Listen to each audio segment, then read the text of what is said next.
میدان محشر میں کوئی سایہ نہ ہوگا سوائے اللہ تبارک و تعالیٰ کے عرش کے نیچے جو سایہ ہوں گے وہی سایہ ہوگا، اس کے علاوہ کوئی سایہ نہ ہوگا۔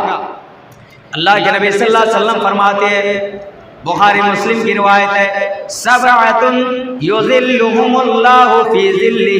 یوم لا ظل الا ظلہ،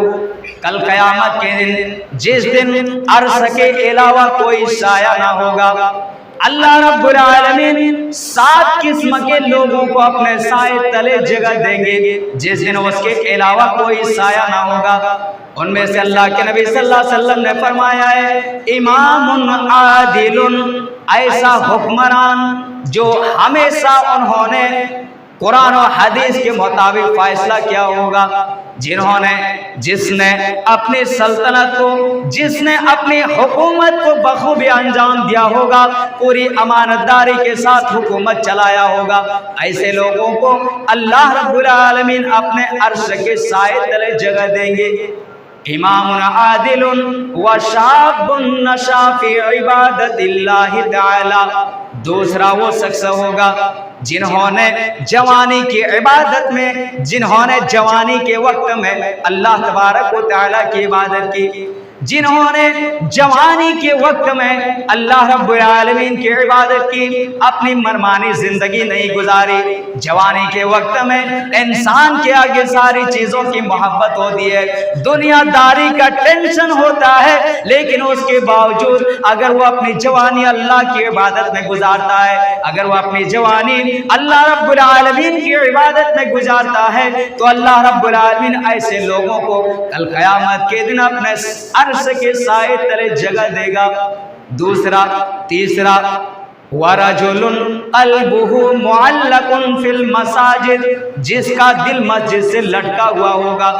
یعنی ایسا انسان جب ایک نماز پڑھ کر کے نکلتا ہے، جوہر کی نماز پڑھ کر کے نکلتا ہے، اس کے دل میں یہ خیال رہتا ہے کہ ابھی تھوڑی دیر کے بعد عصر کی اذان ہو جائے گی، ہمیں تھوڑی دیر کے بعد پھر عصر کی نماز پڑھنے جانا ہوگا۔ اگر ہم دنیا داری میں مست ہو جائیں گے، اگر ہم کہیں دور چلے جائیں گے، اگر ہم کام کاج میں مشغول ہو جائیں گے، تو کہیں ایسا نہ ہو کہ ہماری نماز قضا ہو سکتی ہے۔ تو جس کا دل مسجد سے لٹکا ہوا ہوگا، اللہ رب العالمین ایسے لوگوں کو کل قیامت کے دن اپنے عرش کے سائے تلے جگہ دے گا۔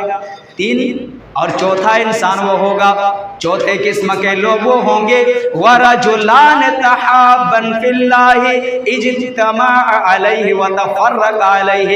چوتھا انسان وہ ہوگا جو 2 آدمی خالص اللہ رب العالمین کے لیے محبت کرتا ہے، اور پھر وہ جب بھی ایک دوسرے سے ملتا ہے اللہ کے لیے ملتا ہے، اور جب بھی ایک دوسرے سے جدا ہوتا ہے تو وہ بھی اللہ ہی کے لیے جدا ہوتا ہے۔ ایسے لوگوں کو بھی اللہ تبارک و تعالیٰ کل قیامت کے دن اپنے عرش کے سائے تلے جگہ دیں گے۔ 4 ہو گیا۔ پانچواں انسان وہ ہوگا، پانچویں قسم کے لوگ وہ ہوں گے، وَرَجُلٌ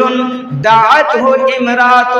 ذَاتَ مَنْصَبٍ وَجَمَالٍ، پانچواں وہ انسان ہوگا جس کو ایک خوبصورت حسب نسب والی عورت جو گناہ دعوت دیتی ہے، جو گناہ کی طرف بلاتی ہے، حرام کام کرنے کی طرف بلاتی ہے، لیکن ایک سے وقت میں جو انسان یہ کہہ دیتا ہے انی اخاف اللہ، میں اللہ رب العالمین سے ڈرتا ہوں، ہمارے سینے میں اللہ کا خوف ہے، چاہے اس دنیا کے اندر کوئی دیکھتا ہو یا نہ دیکھتا ہو، لیکن اللہ رب العالمین ضرور دیکھنے والا ہوتا ہے۔ تو جو شخص ایسے موقع پر اگر وہ یہ کہہ دے کہ میں اللہ رب العالمین سے ڈرتا ہوں، تو ایسے لوگوں کو بھی اللہ رب العالمین اپنے عرش کے سائے تلے جگہ دیں گے۔ 5 ہو گیا۔ چھٹا انسان وہ ہوگا، وَرَجُلٌ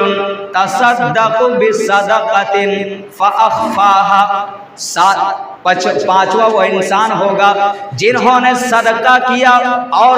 اس صدقے کو چھپا لیا، حَتَّى لَا تَعْلَمَ شِمَالُهُ مَا تُنْفِقُ يَمِينُهُ، یہاں تک کہ اس کے دائیں ہاتھ نے کیا خرچ کیا ہے بائیں ہاتھ کو پتہ نہیں چلا ہے۔ یعنی جنہوں نے چھپ کے صدقہ کیا، اللہ کی راہ میں صدقہ کیا، اللہ کی راہ میں خرچ کیا، اللہ رب العالمین ایسے لوگوں کو اپنے عرش کے سائے